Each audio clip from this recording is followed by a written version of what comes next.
Hello दोस्तों, स्वागत है आपका आपके अपने यूट्यूब चैनल स्टडी विद एजे में। इसमें आज की वीडियो में मैं आपके लिए लेकर के आया हूं आपकी एड ग्रेड अभ्यास पुस्तिका जो भाषा भारती की है, कक्षा 6वीं के लिए, मतलब हिंदी की वर्कबुक है ये।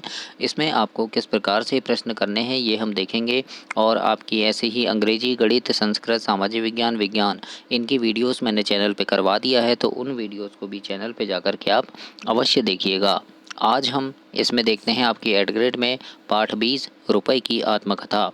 इसके बारे में जानेंगे, इसके प्रश्नों के उत्तर देखेंगे, सटीक और सरल भाषा में किस प्रकार से आपको प्रश्नों के उत्तर लिखने हैं, ये सारी चीज़ें इसमें हम जानेंगे। आइए देखते हैं बहुविकल्पीय प्रश्न में। प्रश्न नंबर 1 है, शेर शाह सूरी के कार्यकाल में सोने का सिक्का क्या कहलाता था? तो इसका उत्तर में लिखना दोस्तों मोहर कहलाती थी। क्या कहलाती थी? मोहर। सी नंबर आपका इसमें सही आंसर हो जाएगा, मोहर। इसके बाद आगे है प्रश्न नंबर 2, ब्रिटेन की मुद्रा का प्रतीक चिन्ह क्या है? तो ब्रिटेन की मुद्रा का प्रतीक चिन्ह ये सी नंबर में जो चिन्ह बना है ये है, और इसको बोलते हैं पाउंड।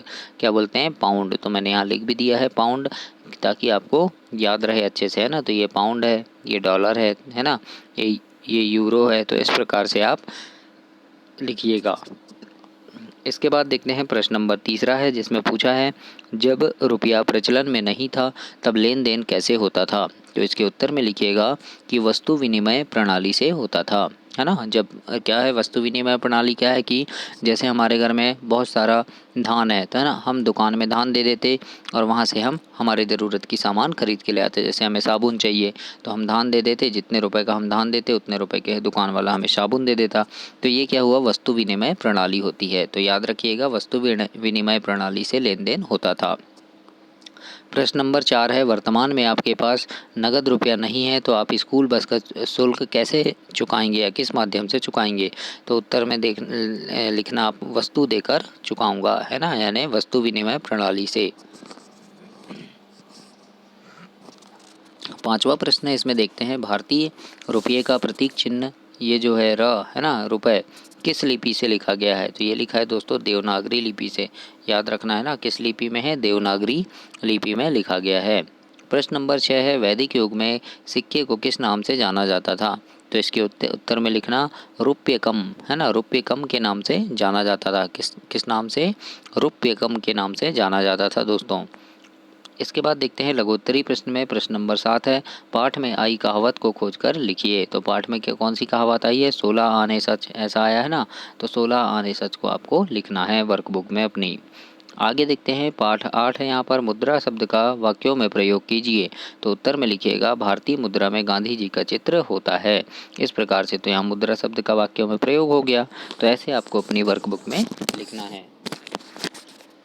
आगे देखते हैं प्रश्न नंबर 9 है, जिसमें लिखा है, निम्नलिखित देशों की मुद्रा के अंतर्राष्ट्रीय प्रतीकों के नाम लिखिए। जैसे अमेरिका है तो अमेरिका का ये डॉलर हो गया, तो ऐसे आपको लिखना है यहाँ पर। ब्रिटेन का पाउंड, जापान का येन और यूरोपीय संघ का यूरो।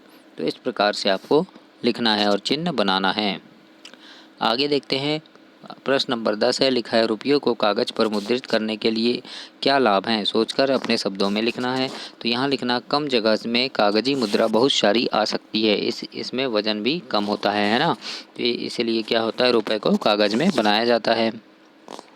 11वां नंबर का प्रश्न है दोस्तों, इसमें लिखा है, जब रुपया प्रचलन में नहीं था तब लेन देन किस प्रकार होता था? सोच कर लिखिए। तो उत्तर में लिखिएगा कि जब रुपया प्रचलन में नहीं था तो लेन देन वस्तु विनिमय प्रणाली से होता था। वस्तु विनिमय प्रणाली इससे होता था, ऐसे आपको लिखना है। तो इस प्रकार से अभी हमने 11 तक देखे, आगे और प्रश्न हैं। तब तो दोस्तों चैनल को सब्सक्राइब करना, क्योंकि आपकी वर्कबुक से और आपकी वार्षिक परीक्षा जब होती है मार्च में, अप्रैल में, तो उस समय मैं बहुत सारे महत्वपूर्ण प्रश्नों की वीडियोज़ डालता हूं, जो आपके अभ्यास प्रश्न होते हैं उनकी वीडियोज़ चैनल पे बनाकर डालता हूं। तो उन सारी चीज़ों को देखने के लिए भी आप चैनल को सब्सक्राइब करना, ताकि वो सारी चीज़ें आपको समय पर मिल सके दोस्तों। आगे देखते हैं इसके बाद प्रश्न नंबर 12 है, इसमें लिखा है, उन कार्यों का वर्णन कीजिए जिनके करने से भारतीय मुद्रा का अपमान होता है।